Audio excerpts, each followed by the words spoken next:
Hey, hey, hey, fans and friends of the Regeneration Podcast. We're back once again.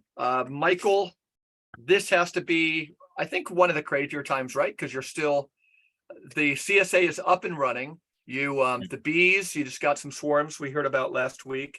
But what'd you get out in the CSA share this week? What did we got out? Radishes, kohlrabi, bok choy, arugula, lettuce, bunching onions, garlic scapes. I know I'm missing something. That's pretty good. And then what you put in, you're still planning things, aren't you? Yeah, but it's starting to mellow out a little bit. The first 2 months the 2 months before the CSA starts are nuts. Yeah. Like 13, 14-hour days. But it's kind of slowing down now, which is at least the pace. I mean, there's a few things we got to keep on top of weeding, but it's not too bad. But I just came in from outside. Well, the bad part I told you last time, no rain. No rain. We had a little bit of rain this week, thank God. We had a lot. But it's still drought conditions. The pasture isn't coming back yet. So no. And my cow and my goat are running out of pasture to graze on. So my son came to my rescue. My son sent me an early Father's Day gift. Which was? Oh, I saw it. Saw it online. Okay. Yeah. And it's a light I thought you had one. You were talking with a Kingsnorth, I thought, or no, you were talking about Broad Forks. Well, because I have one of those old True Value sites, probably from the 30s or 40s, weighs 10, 12 pounds, and you tire out quickly, and can't keep it that sharp. But these new ones are aluminum, and they have a really lightweight. I think the whole thing weighs like 3 pounds. Huh. So you don't know exhausted. But it's warm out, so I'm sweaty. Say it, Gene. I don't know anyone who can say my goat. I'm very suburban and urban. I've had Nigerian dwarf goats. This is one of the rare times in my life where I couldn't say my goat or goats, but I will, with his voice piping in, I'll introduce our guest. But I was thinking, as I was kind of finishing up, have I read every word? No, but have I read a lot? Yes. That some of the listeners know that another kind of detour in my life, which was really important, is for years I was the office manager of a research project about an African-American theologian, first African-American theologian to meet Gandhi. His name was Howard Thurman. I was privileged to work with, it made me think of you, Gene, and I'll introduce you fully, because I was able to work with a Christopher Lasch student, and Christopher Lasch is big in your work. Her name was Catherine Tumber, who amongst other books. Yeah, I know. I kind of know Catherine. I met her. Yeah. When I was reading your work, I see, obviously people who read Lasch have a lot in common. She wrote a great book called Small, Gritty, and Green about cities like around where Michael and I live. We could repurpose, Rochester, these cities around the Great Lakes. There's going to be a population migration here. So we have a steady climate, even though it's not sunny all the time. The Great Lakes provide that. But at that same project, I worked with another scholar, really eccentric guy. His name was Peter Eisenstadt. And most of his work was in African-American history and culture. But one time he threw me these papers that he wrote early in his career, because I think he was an economic historian. And he said, you might find these interesting, but he thought they were stupid. But one was on the mythology of the founding of Wall Street. And they have their own mythos. It involves a buttonwood tree. And his paper said, like, almost everything they say about Wall Street and this kind of founding story is just made up. But nonetheless, there's an original Garden of Eden there. And then he had another paper on Wall Street and how not alchemical, but like the mythological and numerological use of numbers, like 7-year cycles. He could prove that so much prognostication was based on, myth making and so forth. I was just thinking of that because I thought of Christopher Lasch and Catherine, some overlap between your work, and this friend of mine who, in his eccentric way, got to the religious nature of Wall Street. And some of our guests might have guessed. Yep. I'm speaking of our guest this morning, Eugene McCarraher, Dr. Eugene McCarraher. He's a professor at Villanova, author of Christian Critics, Religion and the Impasse in Modern American Social Thought, contributes regularly to Commonweal, Hedgehog Review, and Raritan. And Catherine, my friend, contributes to Hedgehog and Raritan a lot, and also writes for Dissent in the Nation. He's a professor of humanities and history at Villanova University. And what a beautiful cover, too. What a big book. Beautiful cover. Amazing reviews. Say more, Gene. Shows it myself. That's great. Great.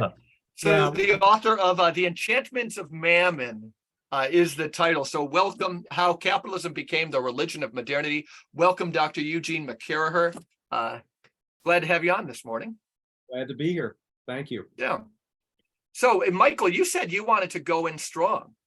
Yes, I'm always wanting to go in strong. So I this is the second time I bought your book. The first time I bought it, Thank you. I loved it, but It's paying for my his kitchen son, remodel as we was speak. my son's birthday. My son is really into, what do they call it? You know, holistic investment, or Enchantments of whatever it's Mammon. called. And he's in business. And I said, but he's got a moral compass. I said, you got to read this book. This is for you.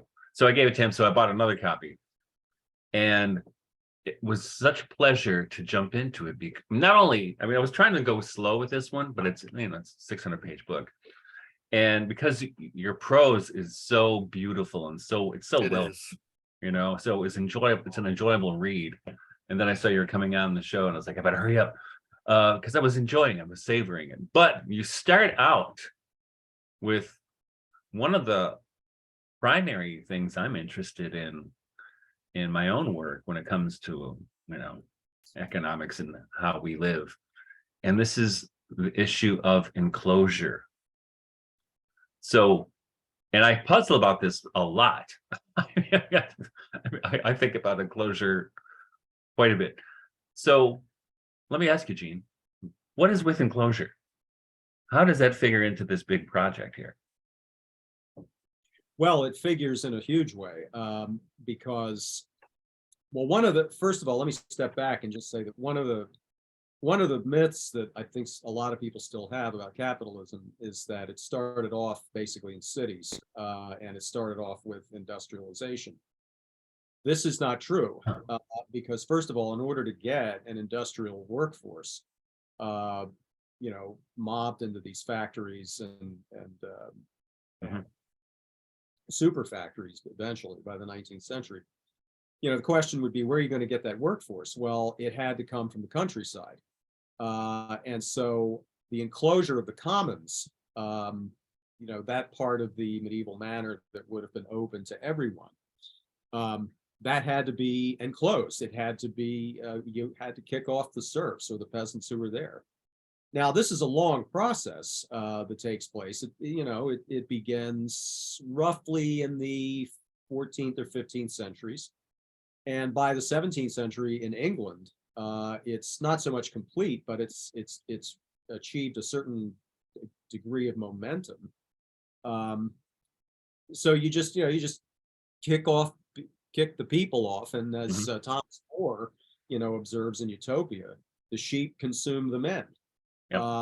You just put a lot of sheep on there so you can shear them, and you can sell the cloth on the market, and we're off to the races. Because where are these people going to go? Well, first, they're first going to become cottage workers, which is like a kind of proto-capitalist way of manufacturing. And then by the 17th and 18th centuries, you start a lot of these early capitalists began to get the idea that maybe we should mass these people in factories where we can basically steal their artisanal skills and start to mechanize everything. So I would say that enclosure, in fact, is not just something that happens with the land. It happens with any number of things like skill. Bingo. Yeah. Yep. I mean, one way to look at mechanization and what we today call automation, and I know this is something you want to talk to me about because I'm writing a book about this subject, automation right now. One way to think about mechanization and automation is basically the enclosure of skills, the enclosure of artisanal skills, professional skills, and so on. And it's still going on, really. I think that to talk about enclosure is something that just sort of ended in the 18th century is completely wrong. This kind of dispossession is still going on. I was reading yesterday, there's a piece in The Nation about AI produced art. And, I mean, what's basically going on here is they're literally stealing, images from both live and dead artists and just funneling them through algorithms. And, what is that but a form of enclosure? Mhm. You're not only stealing aesthetic skill, you're actually stealing the product of that Right. aesthetic. Or And if you think in terms of the 15-minute cities that are being proposed, right? That's nothing but enclosure, right? that's right. What's the definition of the 15-minute cities, Michael? I haven't heard of that. Well, it's a bigger deal in England and I Mhm. think some other places in Europe than it is here yet.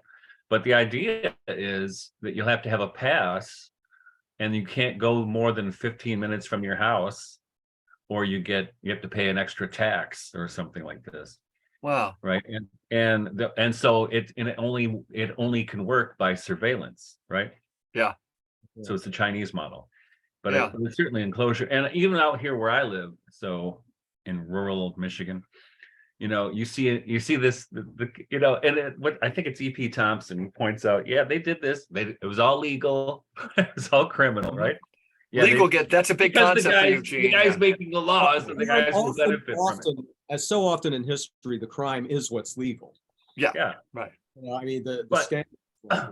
And it's So- central to your definition of capitalism, Gene, that, that everything it's legal. It's legal, Right. The Well, workers that's what are happens- free. well, Go I was ahead. gonna say, Mike, what Let me happens make here? I want to make a point, bouncing off of something that Michael just said, which is that yet another way to think about enclosure is a form of surveillance.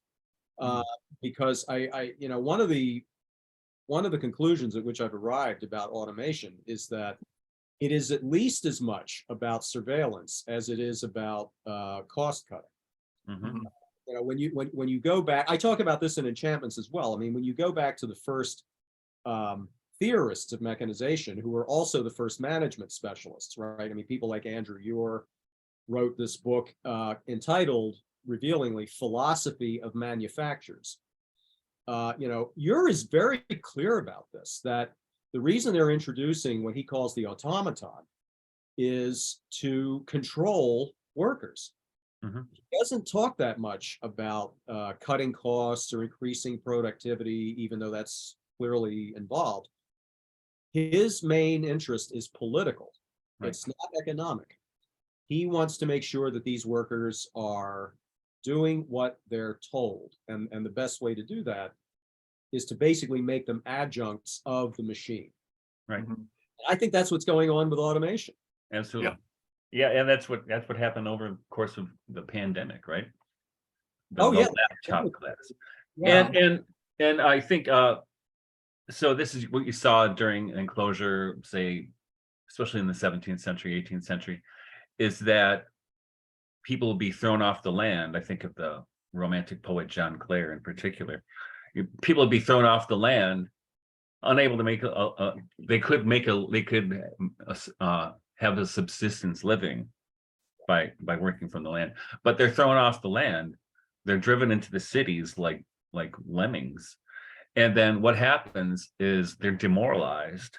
Mhm. They have a inclination toward alcoholism and prostitution out of desperation and despair, and that's part of the mechanism. That's how they become. They can wrecked. They're destroyed human beings, and then they are part of the machine. Then Capitalism is, I think, in some ways unique in this regard, that you don't necessarily need to repress people; you just demoralize them. Mhm. And then what you do is you supply them with this thing called consumer culture. Mhm. There's a great British historian, Gareth Stedman Jones, who once called this new sort of world of entertainment and sports and all this that was developing in Britain in the late 19th century. He calls it a culture of consolation, because he was interested. All Marxists obviously are going to be interested in this question. Well, why aren't the workers revolting? Right? I mean, Mhm. their lives are immiserated. They've lost so much hope. Why don't they just rise up? Well, if they're demoralized, they're not going to rise up. Exactly. You just give them, as you said, you give them alcohol, you give them access to prostitution. Legalized pot. And if that doesn't work, You know, Yeah. you give them, I don't know, dance halls. You give them. Mhm. Gene, when you're the main theory, you know, and the main kind of connecting thread of your work is that, you know, instead of the disenchantment theory of Max Weber, and you can kind of explain that in a nutshell, because I want to tie into what we're talking about too. You're saying that no, disenchantment is wrong. It's a misenchantment maybe, or you know, another enchantment based on money, you know, and capitalism. But when we're talking about enclosure, it made me think too of another subject that comes up for you, and it's a big one for me. But it's the notion, you know, that, and again, if we're training people in a new religion, you know, it's changing. It's just changing the basic way people think and contracting their vision. But another big one that's seminal for you and everything you say is the notion of scarcity over surplus. That we had to be, and you know, that mass schooling is a form of, when you said it's like indoctrination, control. You know, whether it was John Taylor Gatto or others say, or you know, it's right there in John Dewey, that public schooling makes learning look like a scarce commodity. It's this thing that takes place in square rooms under fluorescent lighting. And all we know about the person standing in front of us is that they've been in this wacky environment longer than we have. They may be bright like Gene and Michael. They may not be. But what we definitely learn, the medium being the message, is that schooling is a scarce commodity. Education is a scarce commodity. And that's just another form of enclosure, isn't it? And it's one, you know, scarcity is a biggie versus surplus. But sometimes I hear Michael and I we meet brilliant people like Eugene, and we're giving our listeners, you know, the key concepts just to start shaking the whole thing up. But a big one for me is surplus and scarcity. Can you kind of riff on that theme for a little bit, maybe while giving people the overarching kind of story of your book? So let me talk a little bit about scarcity as a way into the thesis of the book, or maybe theses might be better. Yeah, scarcity is absolutely central to the capitalist worldview. Absolutely. You know, because, well, first of all, you know, let me just put it this way. So whenever I teach freshmen, and whenever, especially when I believe it or not, I get a lot of business students in my courses. And one of the things I will say to them right up front is that your first 2 days in Econ 101, you're not in an economics class, you're in a philosophy class. You may not have realized this. Yeah. So they'll look at me like, you know, what are you talking about? And I said, well, think about scarcity. When you're told that the world is a place of scarce resources, that is a metaphysical and ontological assertion. You may not realize that, but it is. Mm-hmm. So, you know, at the same time, you're being told that human beings are essentially these rational, utility maximizing monads. Big for you. We're going to come back to that. Yeah, that's the anthropology of human beings has that. And I say to them, that is a form of what philosophers call anthropology, or it's humanism. It's an account of what it means to be human. And so, you know, one of the things I try to, you know, convince them of is look, this is literally not true. It's made up. I like your dramatic pause there, Gene. Not true at all. It's crazy. It's not just that scarcity and this account of human beings is unedifying. It isn't true. Mm-hmm. You know, and I asked them, you know, look at your own experience. Do you look at your friends and you know, boyfriends, girlfriends, fathers, mothers? Do you look at people this way? Mm-hmm. No, you have to be taught to think this way. Yeah, yeah. And you know, I don't really think that this is how you all act when you leave Econ 101. I want to insert one thing very briefly. And it is one of a few soapboxes I have, but it's the notion, working again with young people in the church. You're at Villanova, it's a Catholic institution. I know what takes place there, Gene, because it took place at Bonaventure, it takes place at Marygrove. Is that the business school has that anthropology, competitive individualism, as you say, like, you know, utility maximization. But then the Catholic Church outside of that go to theology, and we have an anthropology called persons in communion. I want to put before our bishops, until we can unpack that disparity.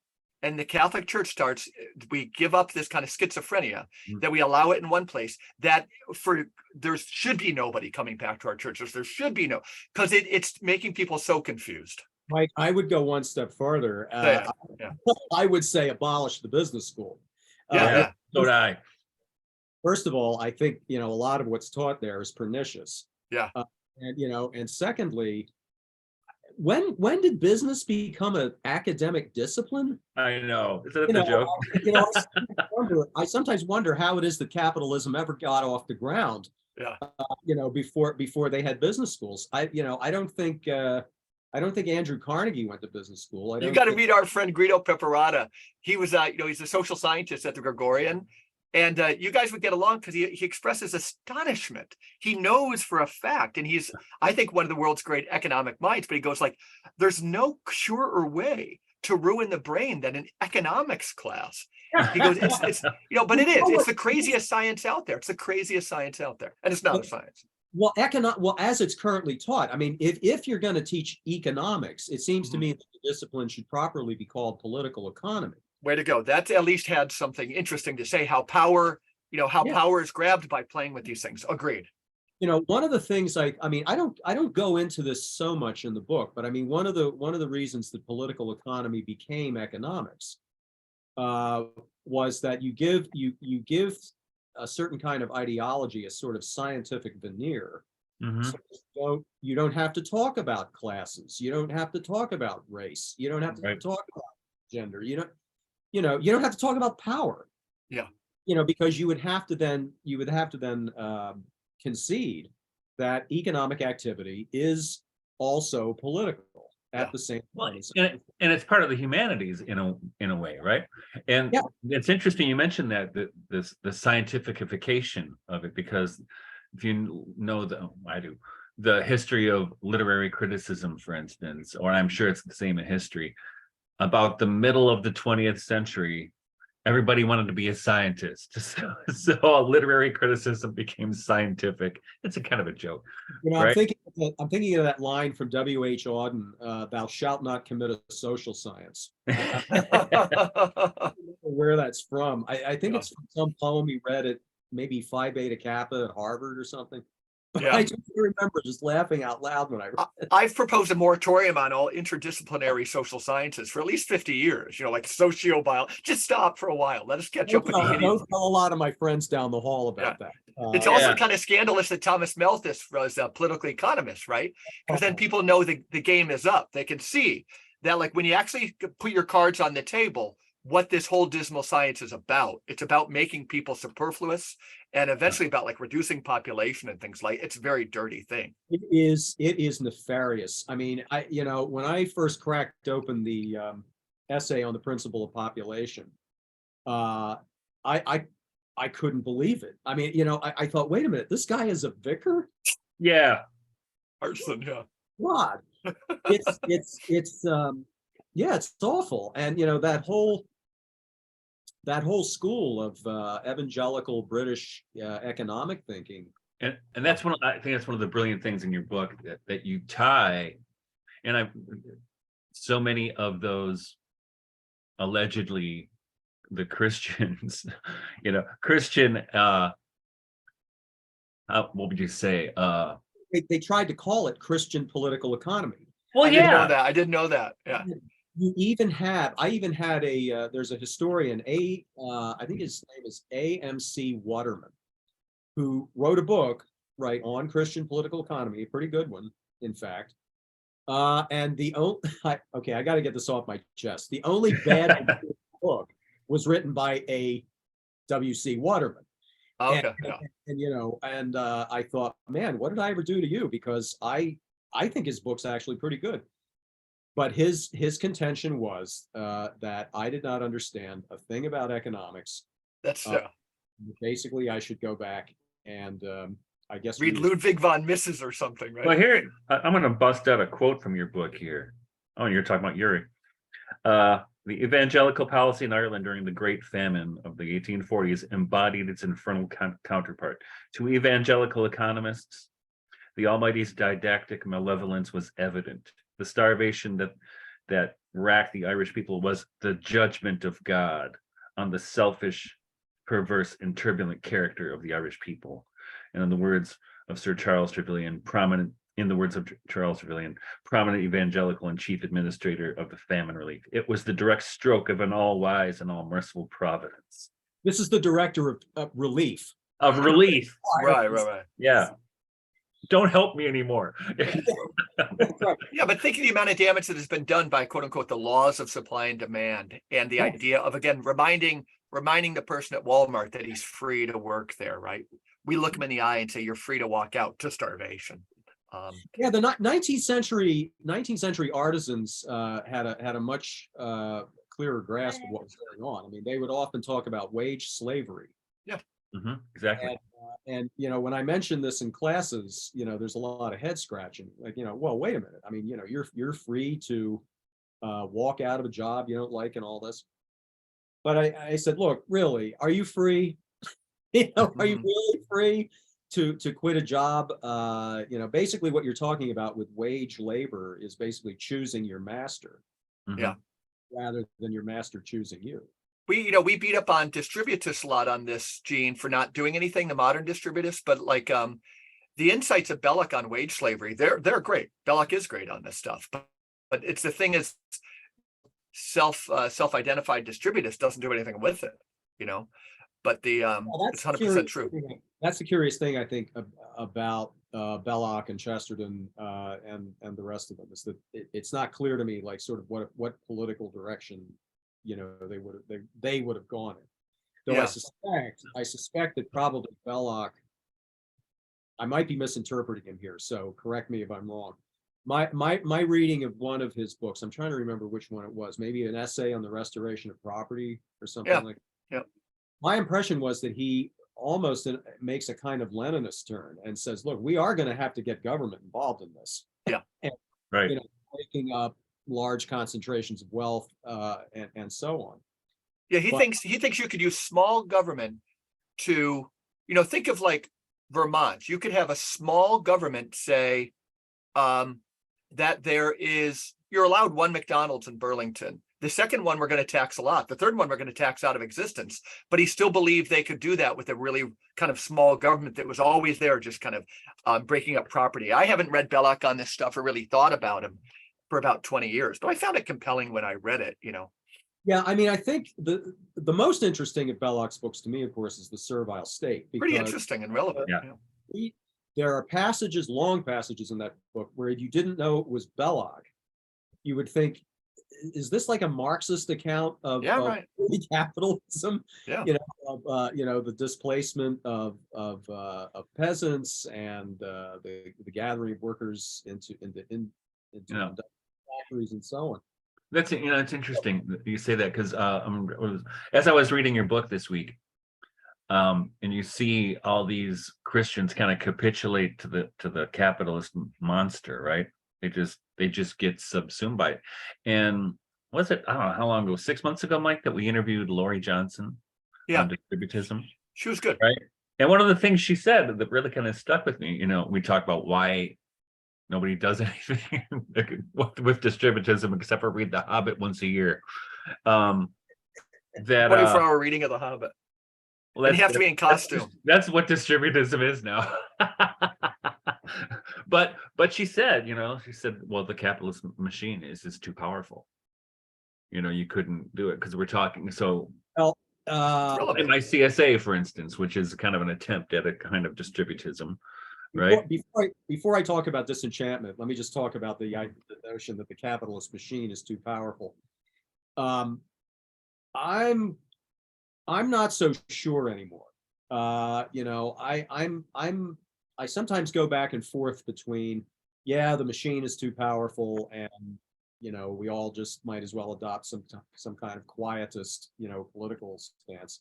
Mm-hmm. But then I think at other moments that people like David Graeber and Wolfgang Streeck are right, that we seem to be in some kind of a transitional period where capitalism as we know it, at least, just isn't delivering the goods anymore.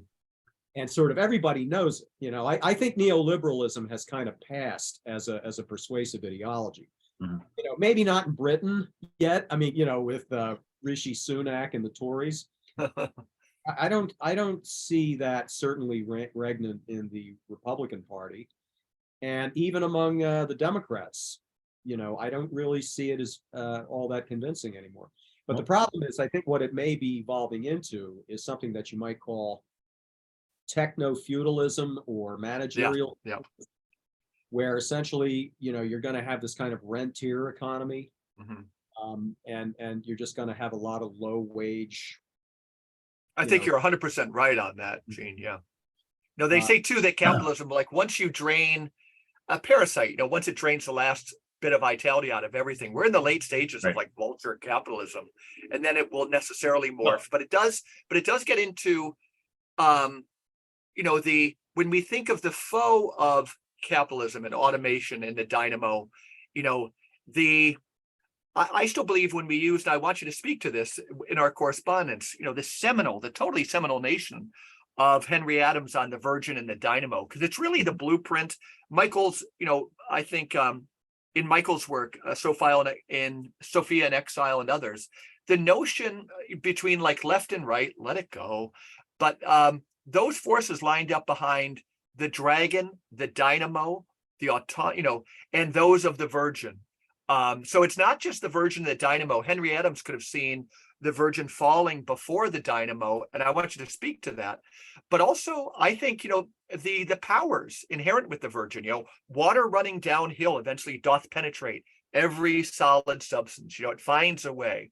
A true ethic of nonviolence, a Christian nonviolence, and these things can make this dynamo stumble upon itself. But if you want to weave in your story of enchantment, but I knew in our correspondence we were going to talk about the Virgin and the dynamo, because Henry Adams saw it all. If you even give a synopsis of what he saw and where. And yeah, that's a nice way actually into the thesis. Actually, before that, even a critique of Max Weber. So, right, the Dynamo and the Virgin is probably one of the most famous passages out of his autobiography, The Education of Henry Adams. And he starts off, in this, what I'll call putatively secular way, right? He's looking at the dynamo and he's thinking, wow, this is really powerful. And say what a dynamo was for him, right? Because it's such an evocative word. What were these machines he saw in the parish exposition? Well, they were Westinghouse dynamos. I mean, they were generators, basically. Okay, yeah. Huge machines, which, basically made him feel puny, small. And, one way to latch onto that with the disenchantment thesis is to say that, well, most of us think of industrialization and capitalism and financialization and so on as utterly secular phenomena, right? It's all about money, it's all about avarice, it's all about technological development and so on. And it doesn't seem to have any sort of a sacred or religious dimension to it at all. And this is basically the thesis that was made famous by Max Weber.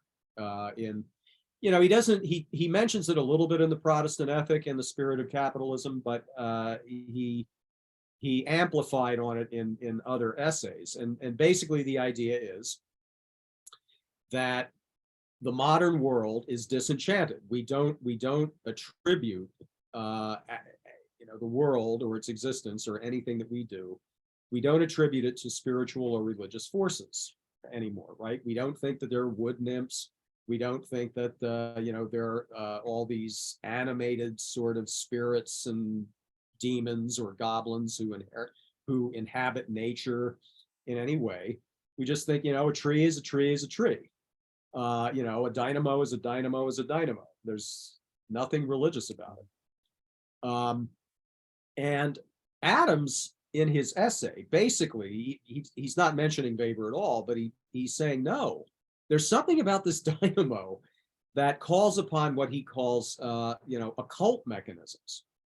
He actually calls the dynamo an occult mechanism because he seems to think that because the dynamo is such a powerful piece of technology, this to him is a sign that human beings are now beginning to worship what he calls infinite force. Right. And as much as human beings think they are actually beginning to control nature with machines like the dynamo, Adam's fear is that in fact human beings are themselves going to become the servants of machines. They're going and become the servants of the system that the machine represents. And this to me is what I call misenchantment. So in other words, capitalism, in my view, takes on many of the qualities of a religion. You're going to have Bill Kavanaugh, on next week. This is what he would call, I think, a migration of the holy. So, agency and attributes that we once used to assign to God or the gods, we now basically assign to money. Money becomes, in effect, the sort of the mana or the sacramental principle of capitalism, if you will. Again, I'll refer back to some of my freshman, business students. They have this concept called effective demand. And what effective demand is, I don't know if you know what this is. So in economics, effective demand means if you have a desire or a want or a need, but you have no money with which to purchase the commodity that will satisfy this need, your need does not exist. Mm-hmm. Scarcity again, enclosure. It doesn't exist, right? Yeah. It, as a matter of the marketplace, it's null and void, right? And again, that is a metaphysical claim, right? But also, what does that imply? Money brings things into existence, right? Oh, once I have money and I can buy a bottle of water, or I can buy, a hamburger at McDonald's, or something like that. Then, don't you love it too when, like in Africa, they'll say, economists will say, people were making nothing. Now they're making $5 an hour in a factory, as if their whole wonderful life with subsistence agriculture was making nothing, right? They don't have a way to measure it. Yeah. Wait, where did they get the clothes and food to begin? Right. Oh, and they can put the one on a graph, and it's a form of enclosure, only things that are graphable. Yeah. And so money, I think actually in his way, Marx captured this quite beautifully. I mean, in his notion of commodity fetishism and capital, where, the value of things is wholly determined by the price that they will fetch in the marketplace. And so, I think in some ways Marx was a keener theologian than he realized. It's just that, he was so committed to producing a secular narrative of capitalism that, he just kind of dismisses, this language and just calls it a lot of metaphysical subtleties and theological niceties. I mean, he's being sardonic there, but I actually think he's quite insightful in what he's saying about the nature of commodities and the nature of capitalism. So that's why I think that Weber is just wrong in the disenchantment thesis. Now, there's a whole lot of reasons how this, of course, occurred. And I do think that the Protestant Reformation is still key to this. But I don't think it's the only, cause. And, I mean, I'm one of these historians who thinks that you can see the seeds of this in the late medieval period, on any number of levels. But so if it's not disenchantment, it's certainly misenchantment. Right. Because basically, when people say that, people in capitalist societies worship money, they're saying a lot more than they realize. I mean, they're not. That's not just a metaphor. It's not just a sort of a hackneyed, banal metaphor. It's a reality. You had something so nice to say about Marx there too, and that I think your book is really, really excellent on showing kind of the wake or the wreckage in the wake of the fact that Marx was so successful on huge portions of the left that there was no room left for the left, small L and capital L, that interests you so much and really interests Michael and I, like this romanticism piece, and then also what your book does, I think it's very much tied, so that Marx crowded out any notion. And that also, I think, when Marx crowded that out, nobody could see your thesis that, again, this is another religion. But the other piece was, just speak to that first, I guess. Yeah, no, you're right. I mean, I think one way to think about the history of the left before the Bolshevik Revolution is to see it, in fact, as a much more capacious and much more imaginative political sensibility and political imagination than we often think. I mean, now when we hear the left, we think, oh, it must have been basically Marxist Yeah. for 1917, and that's simply not true. Right. Even if you're talking about the secular left, right? I mean, you've got all kinds of socialists, you've got anarchists, you've got social democrats, and then you've got this romantic streak, represented by people like John Ruskin and William Morris, and others, who Morris, I think, liked to think he was a Marxist. I mean, this is Okay. something that I talk about in the book. Morris, he has this one essay where he says, yeah, I kind of sort of tried to read Yeah. that, but it kind of went over I my didn't get it. Yeah. So, I mean, I admire the candor, but Mhm. what it also says is that I think Morris at heart was more of a sort of Ruskinian romantic than he was ever a Mhm. Marxist.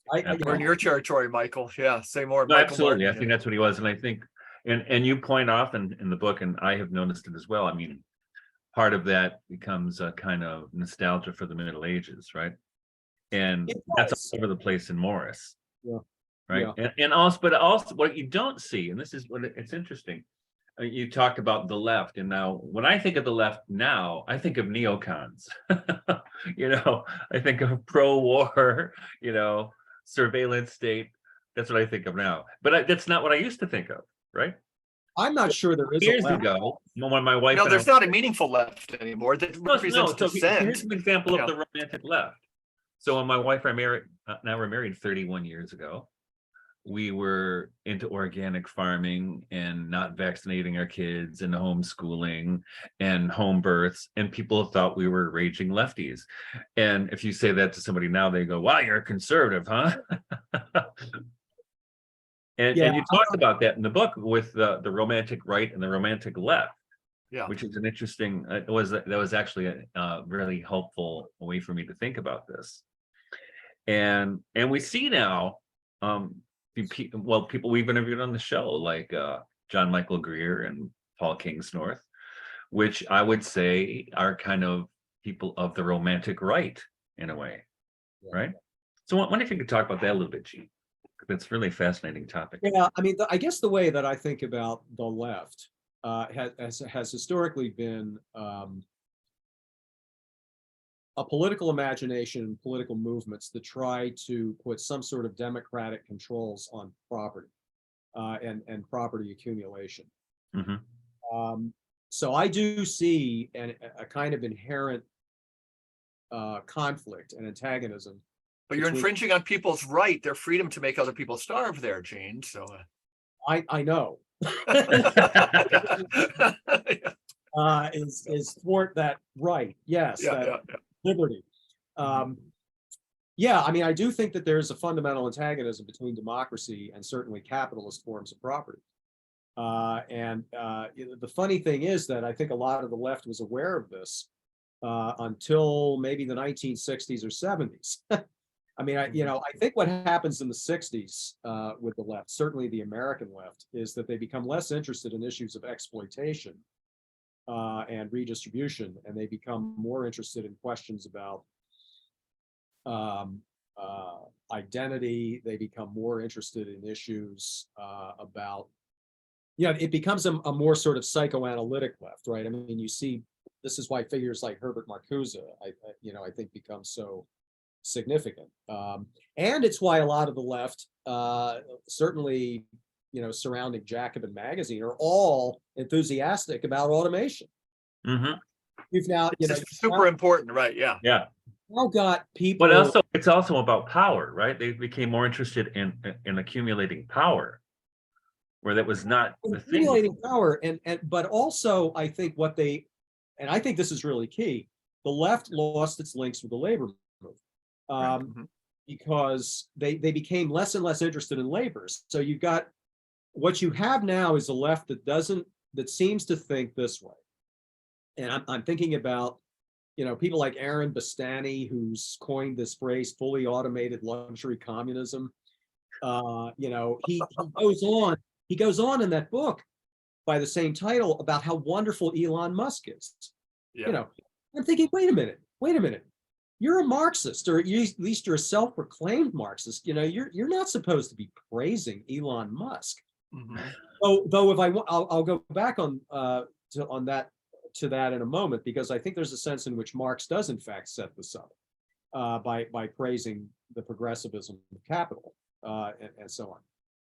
And so what I think is going on with a lot of sectors of the left these days is that they're essentially thinking this way: we're going to offload our political imagination to Silicon Valley.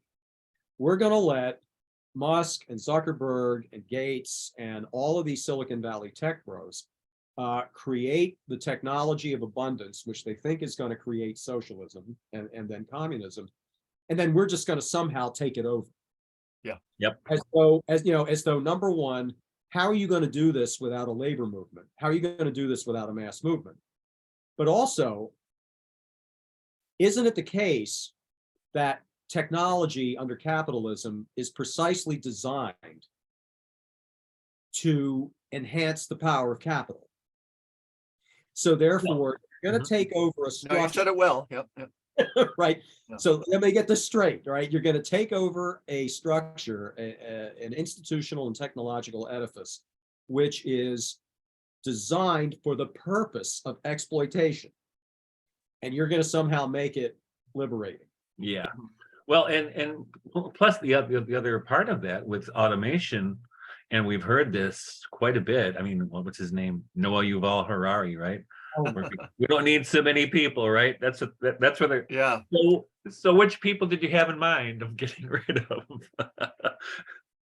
Well, yeah, Harari is a perfect example, and it brings us back to enchantment and religion, Mhm. because Harari is one of these guys who's into transhumanism. Right. And Talk about enchantment, right? Yeah. These like the first chapter of the book I'm working on is entitled "The Mega Machine and the Virgin." I mean, it's an Lewis allusion to- Mumford meets Henry Adams meets. Yep.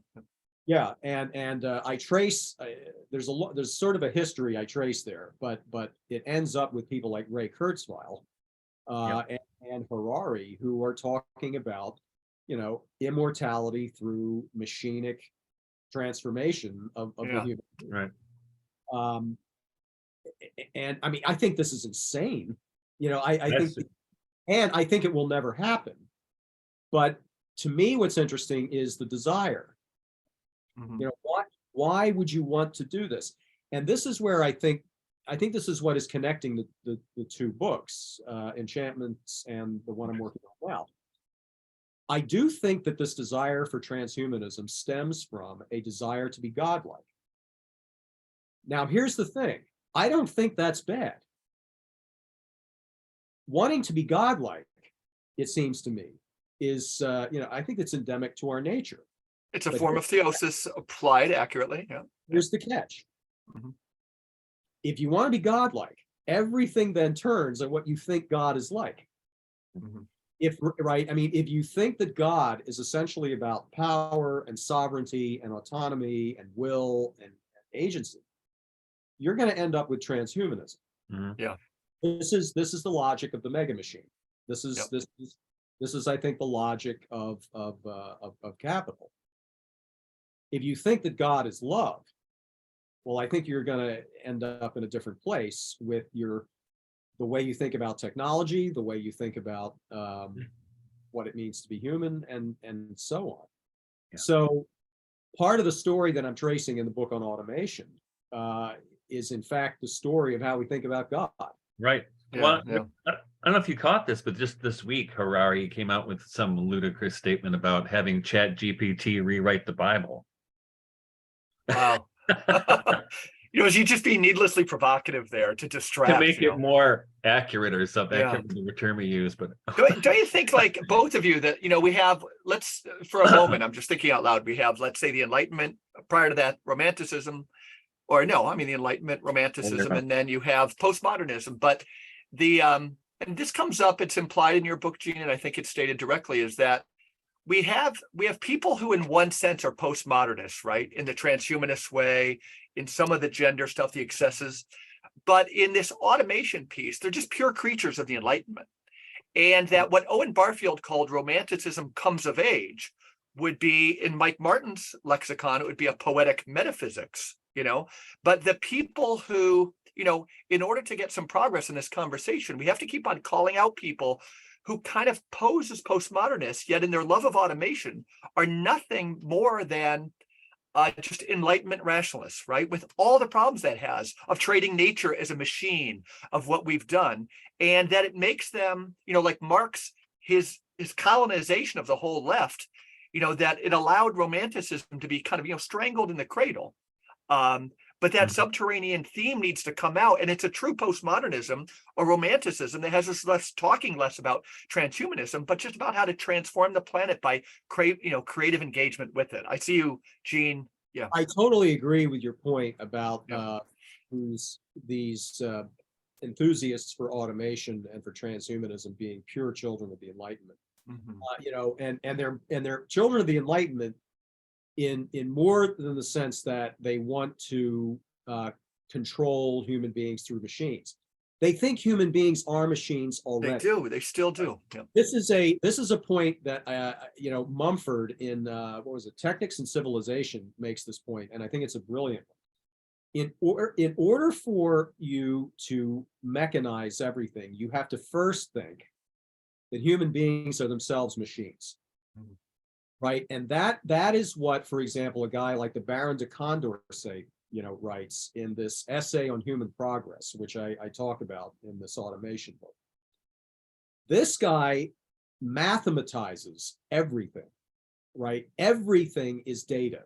Everything is machinery. Now, Condorcet is not the first guy to say this, of course, right? I mean, Thomas Hobbes famously opens the Leviathan by comparing human beings and their limbs to a spring, to a mechanism, right? I mean, they call it the mechanical philosophy for a reason. And I completely agree. But I think it's important to stress that these people already think of human beings as basically sort of incompetent machines. I mean, there's one of these transhumanists, Elise Bowen, I think her name is, who basically says that human beings are nothing but really meat sacks. Mm-hmm. I mean, that's what she says. And I think you see that also in the kind of transsexual debates we have now, transgender debates, is that the underlying assumption is that it's just a matter of changing parts, like you're retrofitting a car you bought, right? Then it's going to become something different, which is, and this is Mary Harrington, right? This is what she's talked a lot about, how the transhumanist movement really started with the introduction of the pill in the 60s, because it changed what being human was. It was the first time where medication was introduced to fix something that was working the right way. I don't know. I guess I would differ with that a bit, but in terms of both history and maybe maybe philosophical orientation. But I mean, I take the point that in other words, the mechanical model of the human being is one that I think goes back a long, long, long way. And transhumanism becomes in effect the zenith. And again, I think this is something that is pushed by a certain number of capitalist interests, who may not think in these terms about mechanization and transhumanism, but they certainly look to make a hell of a lot of money. Yeah, it becomes a subscription service, right? Yeah. So, yeah. Now, we've talked about how one of the great sins, when I liked your animated, Gene, when we were talking about economics and that we are utility maximizing animals, when it's just a lie. So we've discussed how living things, we'd say human beings, are being equated with machines, but another, what I believe, central ontological lie, and tell us how it comes up in your thinking. If we use Shakespeare's phrase, you think your ducats sit in the bank and breed like rabbits, or but it's usury, right? The sin that something inert, just a unit of measurement, like inches, becomes seen as something that is living, seemed to really raise Dante's ire, for one, when he looked at it. And Shakespeare saw it through and through. And we're talking about definitions of capitalism or where it began. Our friend, again, Guido Preparata, got to bring you two together, because a lot of people like the distributists, they kind of rail on usury, or they say, we have those people who say it's charging excessive interest and so forth. Preparata, I was at a conference with him in Italy. He and his band of Italian anarchists, they're working on what he would call the central insight, maybe in the last 500 years, that comes from an economist, Silvio Gesell. Germany, that was a funny period, but one of the side effects of World War I and World War II is talk about romanticism being strangled in the cradle. So many things were strangled in the cradle. That was the place of all great classical music. So much of culture was Goethe, Schiller. But of all of those, specifically in the interwar years, Silvio Gesell came up with the notion. He saw that, money has to be perishable, like everything else, which gets this whole thing. So perishable currency, our friend Guido Preparata would say, is, the seminal idea. There's a guy, if you Google that title on YouTube, I'll just never forget Preparata's smile when there's some old, maybe evangelical preacher who's one of the few people to read Gesell. And he's equating Gesell himself with the second coming of Jesus Christ. And I told Guido, about this, and Guido, just thinking about the power of the theory, and the idea that Preparata says, I can't believe I hadn't thought of it. Preparata would say, he just kind of nods and say that the significance of that is possibly the hinge moment to get us out of this impasse. On the other hand, let's just talk about usury, Gene. Where does that factor into your thesis of the power it holds in society? When we talk about how long capitalism can hang on, is it simply how much the usurious interest can drain more and more? Aren't we in the late stage of everything is financialized, right? Usury doesn't play per se. I mean, it doesn't play a big role in enchantments.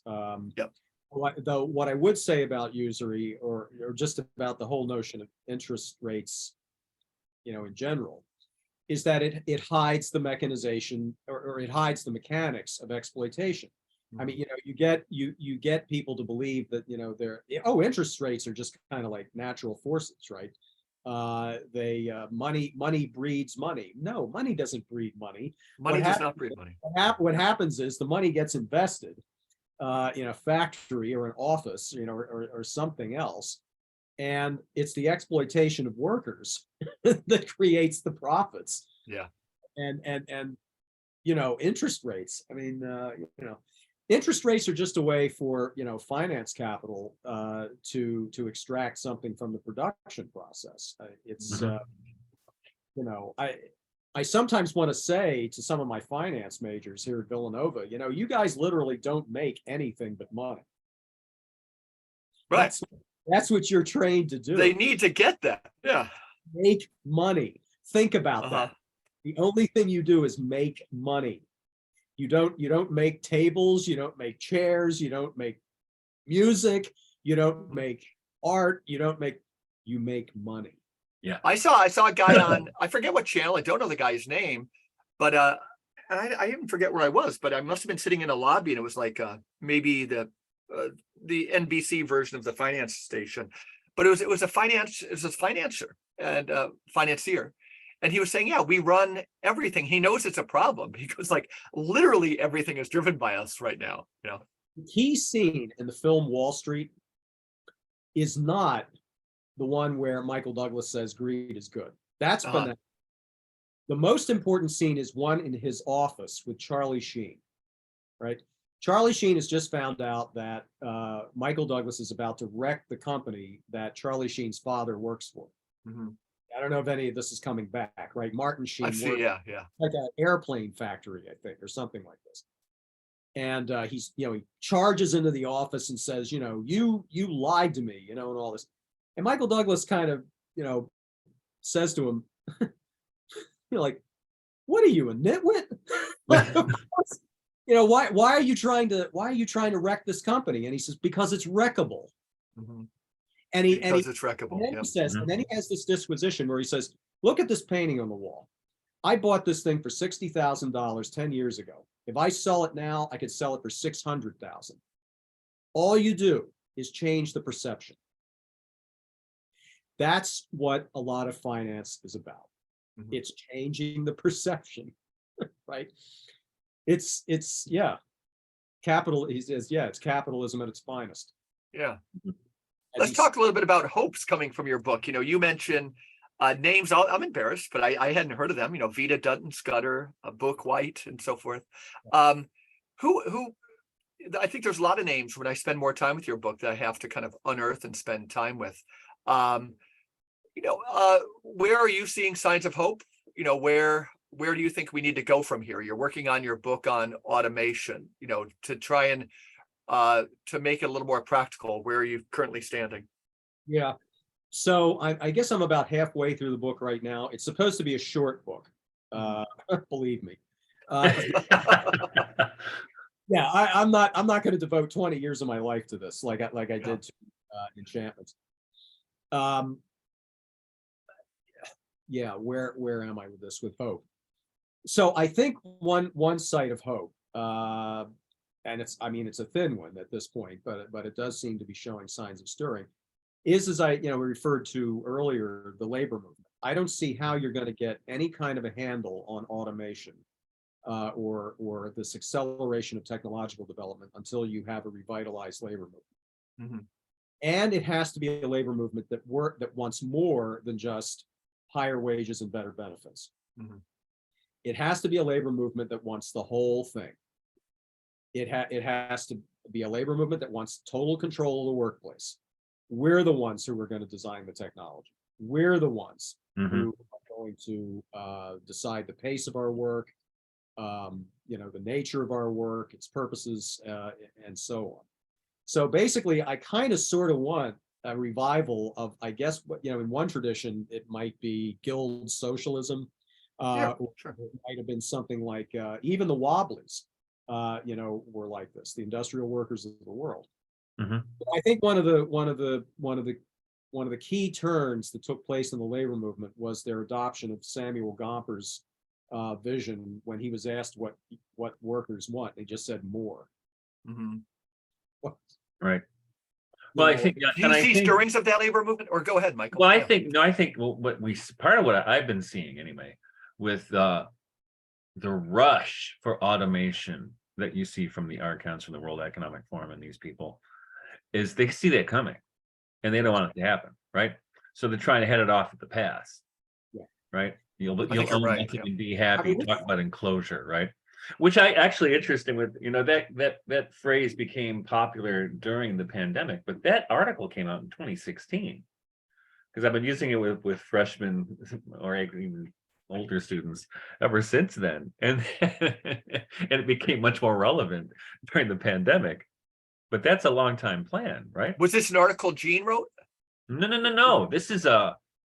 This was put out. I can't remember her name. I think she's a Danish politician, maybe from the Netherlands, and she wrote, the World Economic Forum had it on their website. Oh, I see. The whole Gotcha. idea of you'll own nothing and be happy, right? Oh, yeah. Right. And what happened?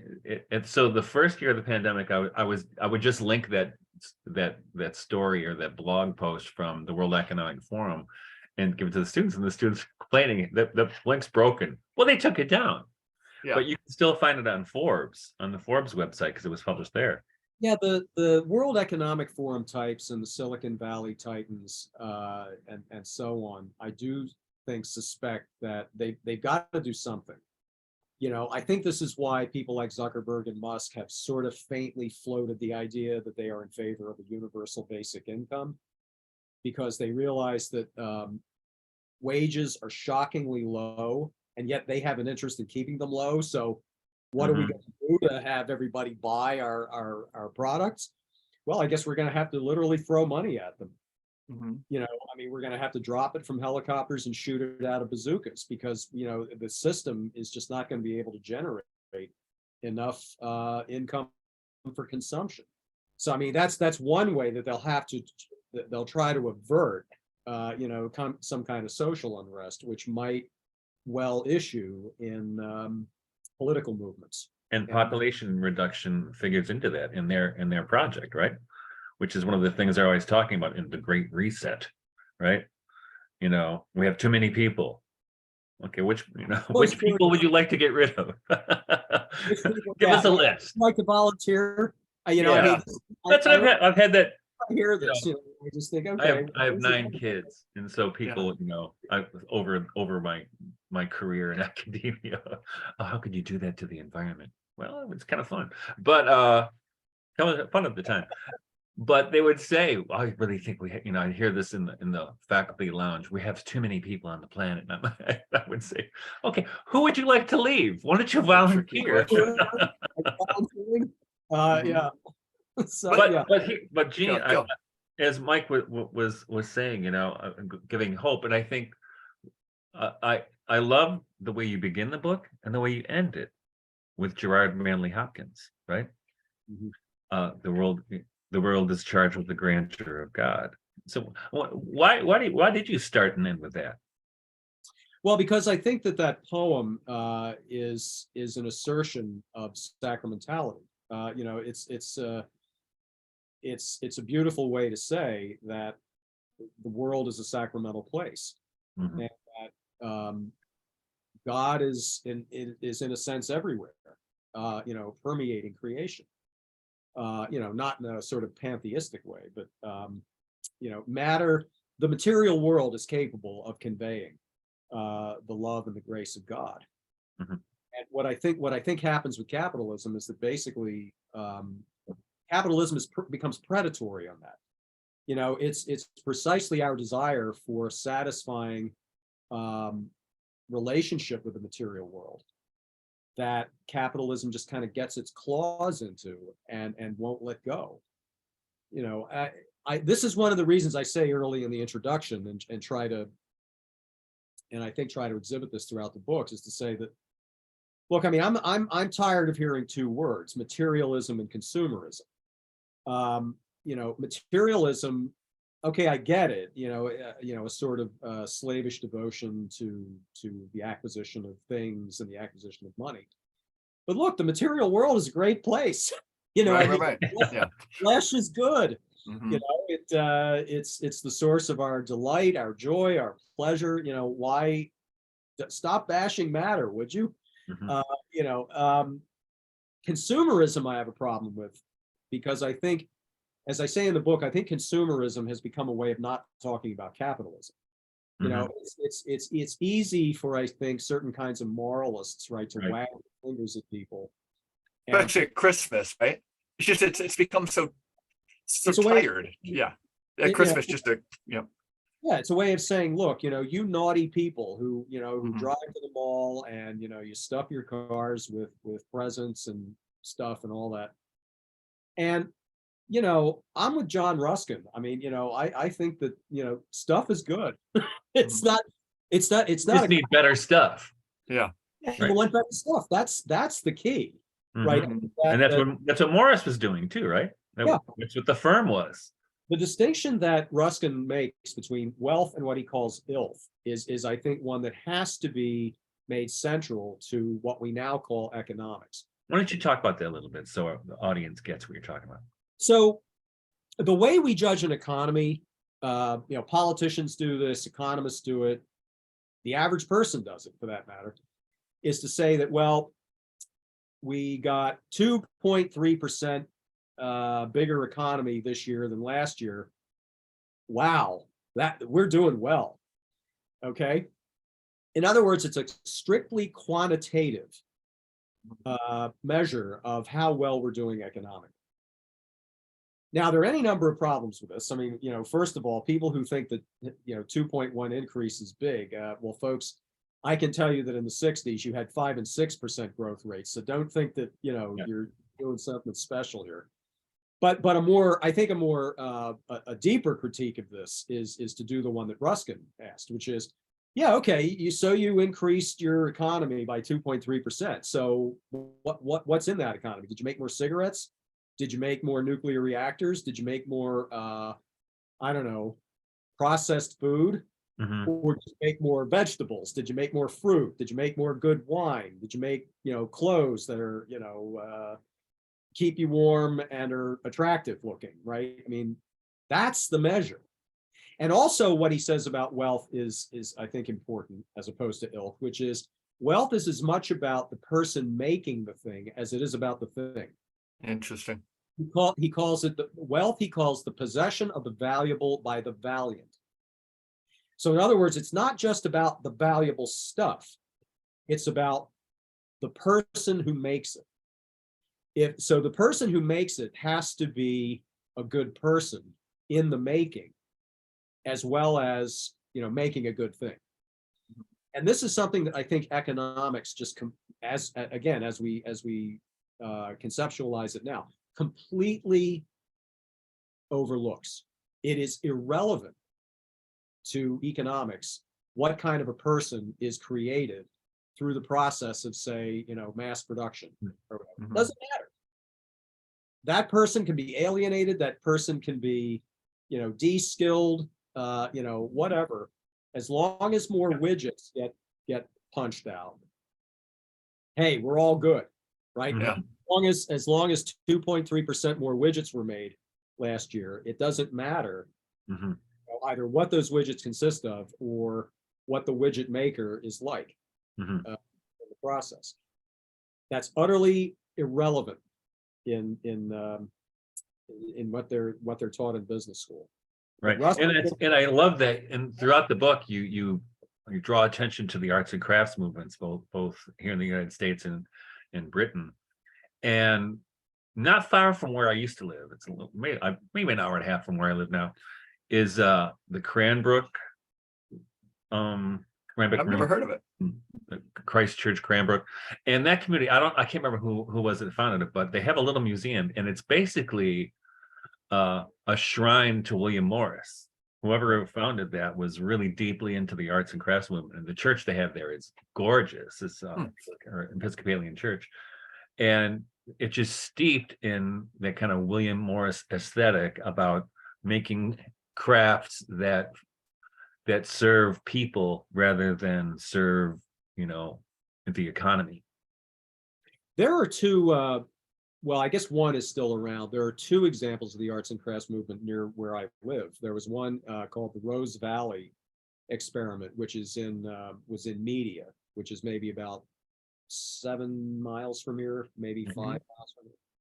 And there's another one in Delaware called the Arden Theater, which was a combination of the arts and crafts movement and the single tax movement from the 1880s and Henry George and all that, who I guess in some ways was kind of a proto-distributist. Yeah, in one sense, you read about him in those terms a lot. Yeah. So the arts and crafts movement, I think, is for me is paradigmatic. Yeah. I mean, I'm not one of these people who thinks that you have to completely destroy like mass production. I mean, I do think that there, in many ways, it can produce some real goods. Yeah. But for me, the principle of artisanship, as in control over the means of production by the worker or workers, is that's what's really central to me to arts and crafts. Yeah. And Seems to me. So go ahead. I do think that there are ways that you can combine certain virtues of craftsmanship with virtues from machine production. I mean, a whole group of people thought you could do this. Mumford was one. Another one who I think is interesting was the anarchist Murray Bookchin. Would often write about this. It's also a real tricky one, right? Yeah, go ahead. It's also curious to me that often those secular leftists who were romantics, capital R, tended to be anarchists, or they tended to be some sort of very what used to be called libertarian socialism, like Morris. I mean, Morris is this way. Anybody who reads News from Nowhere cannot be convinced that Morris was a Marxist. I don't see how people can still, like E.P. Thompson even did this. Yeah. A guy as brilliant as E.P. Thompson still is trying to force Morris into that square peg into a round hole. It doesn't work. That's too funny. Yeah. E.P. Thompson, he he really stumbled upon the rock of the existence of a guy named William Blake. He had to find his lineage. A pure materialist couldn't take somebody who was sui generis, right? This is the thing I found. One of the things I found when doing the research for this book was that, guys like Thompson, guys like Christopher Hill, even who I think is just one of the most brilliant historians who ever wrote, they're constantly trying to say that figures like Gerard Winstanley, people like William Blake, well, they're really proto-Marxists. Right. I know, it's funny, isn't it? Yeah. When you get past all that religious nonsense, about God and spirits and all that, they were really doing a kind of proto-materialist analysis. You just want to say, are you kidding me? It's true. So true. On page 138, Gene, you say, I think it's 138, power, and it's a huge theme today. Power seems to have outgrown its servitude. The sorcery had overwhelmed the sorcerer. You were just saying that, maybe some anarchists saw a way to get the genie back in the bottle. An economist who's not mentioned in your book, but he also gives us another way of seeing the same thing. It's called Polanyi, right? Is that the market for Polanyi was something that happened, again, like outside in the cathedral square from 12 till 3 on one day a week. It was a tool, and they could keep the genie in the bottle. Then everything, it blows out, and then everything is seen in terms of market relations. Your index has Eric Fromm in there, right? Of course, he sees love now reconceived in market relations. But the notion that we can get the genie in the bottle is still kind of a tricky one for me. We have these people who try to get convivial tools and so forth. But I think, going back to the Virgin and the Dynamo, when you mention the anarchists and when you distinguish between materialism and consumerism, we have mater, we have mother, we have the Virgin, we have anarchism from the bottom up, matter. This is where I guess I'm less sanguine that we can probably, in a way of theory or possibly, labor organization, because this, again, repeating for me, a theme that comes up in a lot. This is the same dynamic when we're seeing when this Ian McGilchrist talks about, brain hemispheric stuff. When the left hemisphere, the dynamo, gets control of the right, he goes, it's an apocalyptic time. So, an apocalypse too is kind of a peeking behind the veil. I think, from a re-engagement or sacramentality, Gerard Manley Hopkins, all this stuff starts to come full circle. If we can get people to look at real things, all of a sudden we could have, I'm writing from the burnt over district, or speaking today from the burnt over district.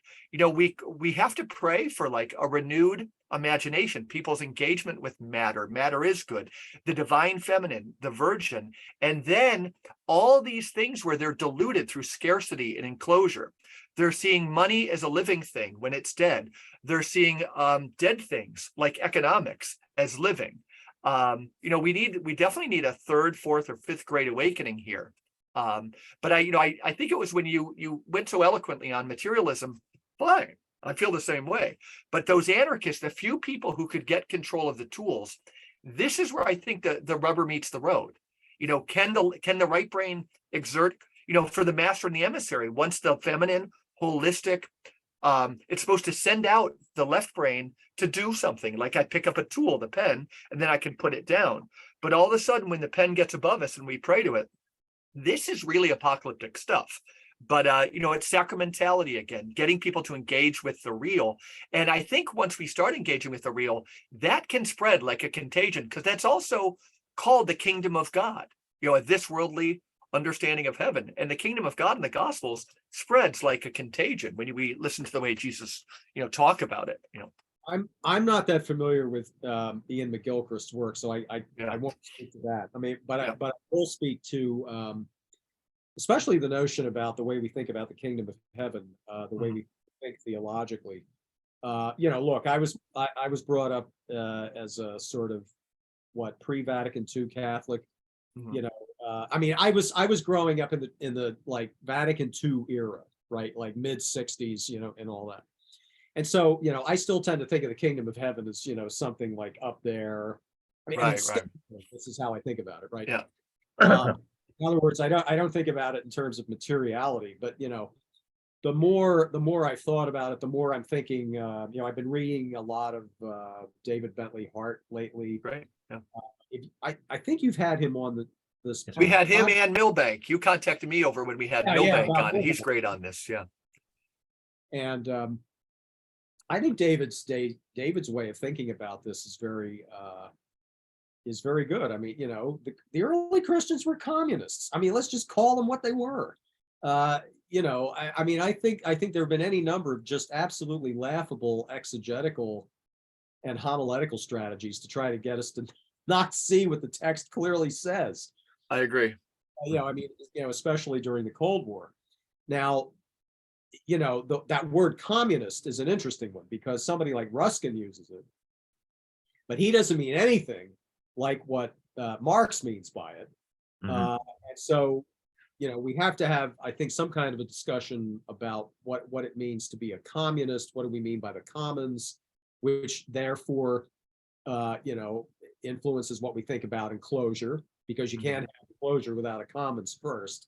So, how do we think about this? So yeah, part of me wants to say that we should just boldly say that we're commies, and let the chips fall with it. That's not bad. One thing, the only thing wise thing that I ever think came out of the mouth of Pete Buttigieg during the 2020 campaign was somebody asked him about, the Republicans are calling you Democrats all socialists.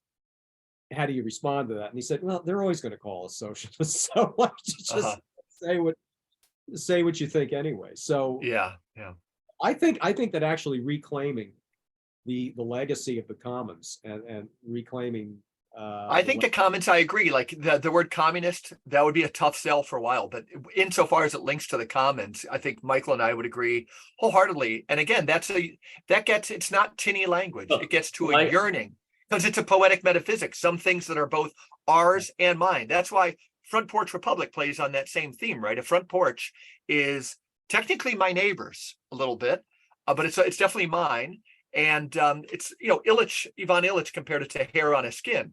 The bugs have they're allowed there a little bit, right? And yet this hair area is kind of a form of the commons. It's kind of private and socialist at the same time. And young people, that's a poetic metaphysics, and they're hungry for that. Communism seems enlightenment to them, right? It seems like a system. It seems like a machine. The commons is the height of poetry. It's the height of poetry. Well, I think that's why the term communitarian might be a little bit more useful, and which doesn't. It sounds tinny to me. It doesn't have doesn't have the baggage that communist has. But we have to be careful with these words because if the right word, like the commons, everybody would kind of rally behind it. Go ahead. But most people, and this is the thing, is most people don't know about that history. No, true. That's an important history to know about, right? Because it changes everything. Because we've grown up, all of us, through centuries of thinking abnormality is normal. We could grab the magazine Commonweal that you've written for a lot and make it more about the Commonweal, Well, I think that's what the editors now are trying to do. I know that. Oh, really? That's very hopeful. My sense about Commonweal over the last decade or so is that it has sort of gone, as we say, to the left. Yeah. In the sense that it is talking more about capitalism as a system, not just abuses of the system or something like this, but no, the system itself is just rotten. And we need to get rid of it somehow. Yeah, I'll have to start reading a little more because again, the title's right there, but it needs to reclaim something a little more than kind of a bland leftism. Yeah. Commonweal's name derives from a journal that was edited in the 1890s by none other than William Morris. Oh, okay, yeah. When Michael Williams, who was the founding editor of Commonweal, founded it in 1924, I think. He stole the title from William Morris's periodical. Very good. Can I say something about Karl Polanyi? Yeah. Like you mentioned him earlier. I like him. That book, I still think that The Great Transformation is an absolutely invaluable book. It has to be read, yeah. And it's almost like 80 years old. 1944. I teach chapters from that book in various classes, and it is still astonishing what he's able to grasp. Yeah, and I you think know, again, for me, it helps young people see that like this, it kind of cuts between the left and the right, socialism and capitalism too. And it puts it more in the version that Dynamo, this great thing, the market, it was supposed to serve us, and that's why I'm invoking your language, Gene, that, we're supposed to own this stuff. Now we become totally beholden to it. And that's why we like reading Eric Fromm. But the notion that this thing called the market, yeah, it's like we see it when we go to Italy and somebody's haggling over the price of an orange, but it was always supposed to be a tool in our toolbox. And then somehow, capitalism is kind of the escape from that market to it just hovers over everything in an egregore, and that's why I think the word apocalypse, maybe some people could just wake up to the egregore of the market and say, it doesn't determine everything. Yeah, it's supposed to be fun, like a farmer's market. But look at Villanova and look at all of our campuses. Everybody now is seeing, risk management as their way of relationships, right? Like, why would I get involved in this? How much can I get for Eric Fromm was more right than he knew, Yeah. And so that goes back to Carl Polanyi, more right than he knew. Yeah, I think, I guess in terms of my account of capitalism itself, and I guess where I might differ a little bit from the way John Milbank has been writing about this. Okay. John seems to me to be taking a kind of finance-focused account of where capitalism goes haywire. So in other words, it's where the usurers get involved that everything starts to go, the road to perdition, right? Yeah. I guess my historical account would be somewhat more Marxist in the sense that I think it's the very property system itself of capitalism that causes this need to constantly maximize profits and maximize production. I mean, certainly financiers, once they get involved, everything blows up. But I think that there's something inherent in the nature of capitalist property relations, which is something that I think needs to be stressed more. That I think of capitalism more as a property system than as a market system. Right. In other words, markets have been around from time immemorial, right? Of course. But capitalist markets have not been, and they're I think tied to the way that property is understood and practiced. So don't you think Milbank also gets wrong? Like, again, Brexit had a lot of problems, there's no doubt. But this notion that like the larger entity is going to be the right entity, again, I find that anti-divine feminine, anti-virgin, anti-matter, because it's so anti-anarchistic that the European Union holding that, like, scale is an important thing. Scale. This the other great author is Leopold Kohr. He said there's no problem in the world that's not a problem of bigness.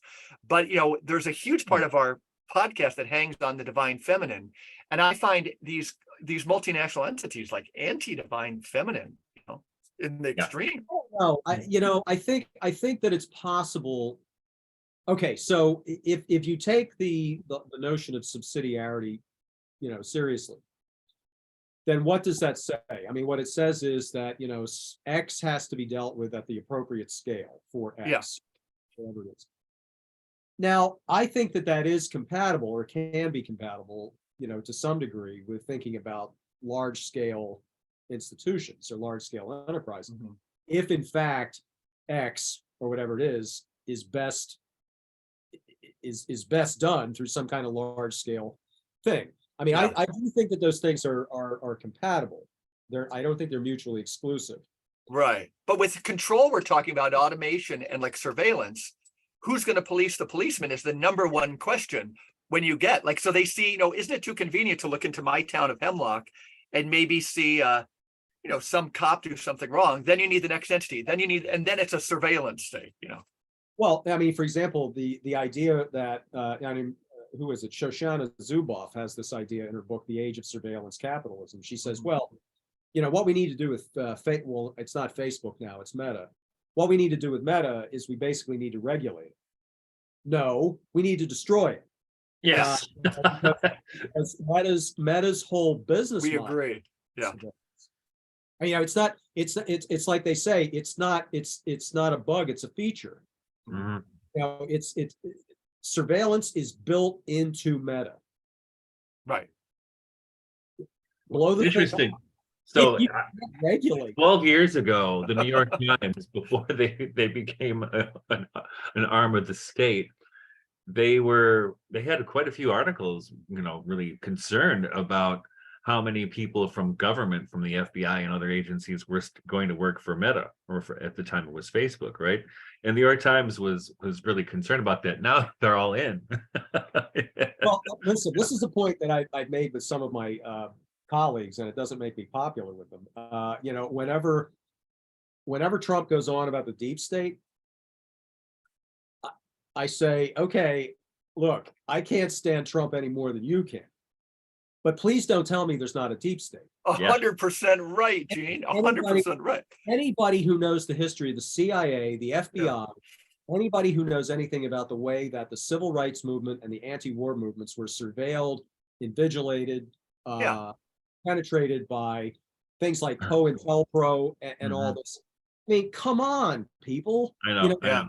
We talked about the demise of political economy as a way of like ruining our ability to get a handle on these things. In a couple of weeks, we mentioned this Guido Preparata. He's inviting his friend. You'll love him, Gene. His name is Eric Wilson. But in Preparata's book, New Directions in Catholic Social and Political Thought, Eric Wilson. So, what we need is a history of like the role of secret police in controlling people. It's just obvious. People don't write on that. The other one is Eric Wilson writes a lot on the role of political murder if you were trying to control people, right? That some people are.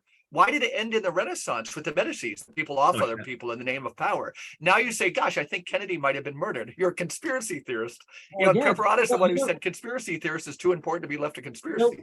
You don't even have to go like Robert F. Kennedy Jr. direction to know, for example, look, Fred Hampton of the Black Panthers was murdered by the FBI. And the FBI admitted it. Yeah. It's not. This isn't something that you have to be some wacko conspiracy theorist to believe. I mean, they admit it. Yeah. And so when some of my colleagues, go on about, isn't Robert Mueller wonderful? No, the guy's a cop. I can't believe this stuff. Yeah. I thought we on the left were supposed to be suspicious of cops. Yeah.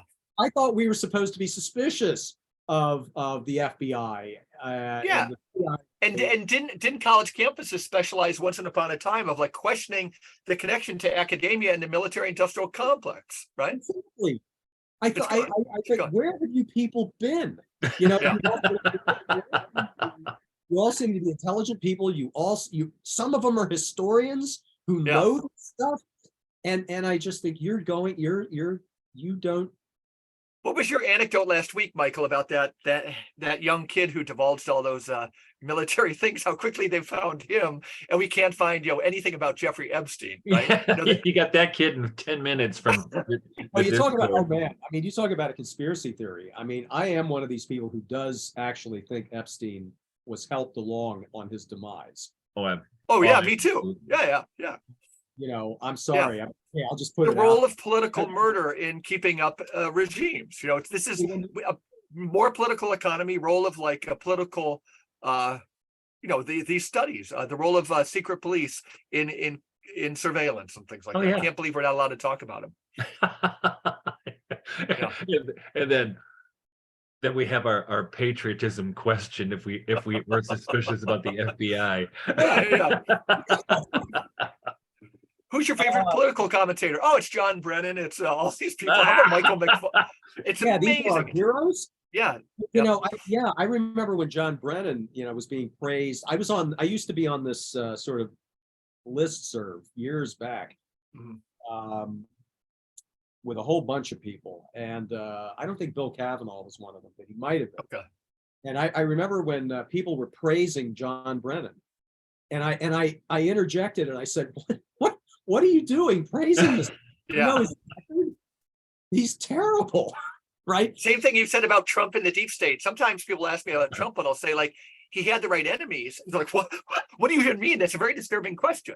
That like he had the right enemies. By and large, a lot of his enemies were bad people. And that seems to make people flip a shit, Yes.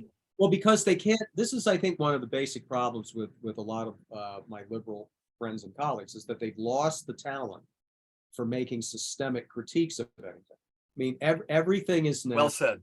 Everything is now personalized. Right? If we just get rid of Trump, everything's going to be fine. No, it's not. Yeah. Trump is a symptom right? Symptom. He's not the disease itself. He is a symptom. And if Trump were to go away tomorrow, you would have another one, I think, up and running in another 5 years. Yeah. Unless you deal with what led to Trump, you will keep getting these types of figures in America. And we all kind of agree. A criticism of the left from the left seems to be the most important thing. That was Christopher Lasch. That was your mentor, Jackson Lear's. More of it, because again, the left was just the communist thing for so long. For so many of its leading lights. But we're going to have you back on, Gene, when you come out with this book on automation. If not before, you think if it's not 800 pages, we're looking maybe 300. I don't know. You tell me. Oh, no. Okay. So let me just say a little bit about that. So Okay. I got interested in this topic, I guess in the mid 2010s, when I started noticing a resurgence of interest in robotics and automation, not just in the business press, but in like left-wing periodicals like Jacobin. Yeah. And especially the fact that so many Jacobin writers were celebrants of this. All in. What the hell's going on here? It's in the land in California where their headquarters are, I think. It's just there. It's Silicon or so. I don't know. So I wrote this 2-part essay for Raritan, Jackson's journal that he edits. And I guess it was maybe about a month before the pandemic began. He asked me if I wanted to turn this into a very short book for this book series that he's editing through Rutgers University Press. It's kind of like, I don't know if you guys are aware of Prickly Paradigm Press. It's an imprint of the University of Chicago Press, and it's basically a bunch of short books on contemporary topics. Okay. So they're not usually any longer than about 100 pages. Oh, okay. So that's what I'm working on. It'll probably be about 100 pages, maybe a few more. Very But cool. no, it's not gonna be the Leviathan size book that people- But everybody agrees, and that's like, let's not. But every page is great, as Michael said. The prose is just superb throughout. I use the index, for so many things. Wonderful. I saw you Yeah, had it's gonna Robert be Pirsig in around there. for a while. Yeah. So It's gonna be one of my go-tos. this for was sure. so much fun. So let's, I think we're all going to part ways, knowing that we're going to reconvene. Hopefully, if Gene, you're willing, reconvene in this space again, if not on a somewhat regular basis. What do you have planned for the weekend, Gene? Just sitting on the porch of the Airbnb in Wayne and watching the deer and hopefully not the raccoon. Okay, Michael. The kids are, some of the kids are coming. I have 2 kids that live out of state, but I think for Father's Day, they're coming isn't it? for Father's Day. Yeah. And of course, I have to cook because we just took a steer to the butcher, and he's back, so we're having steak. Okay, yeah.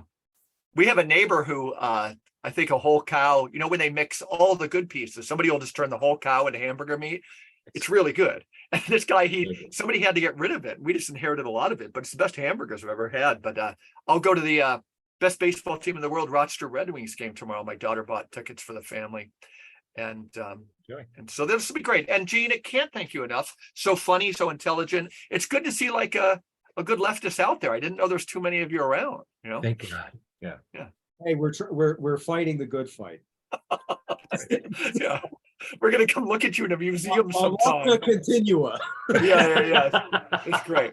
All right. Thanks everybody. Thanks listeners for listening to the Regeneration Podcast. We'll see you next week.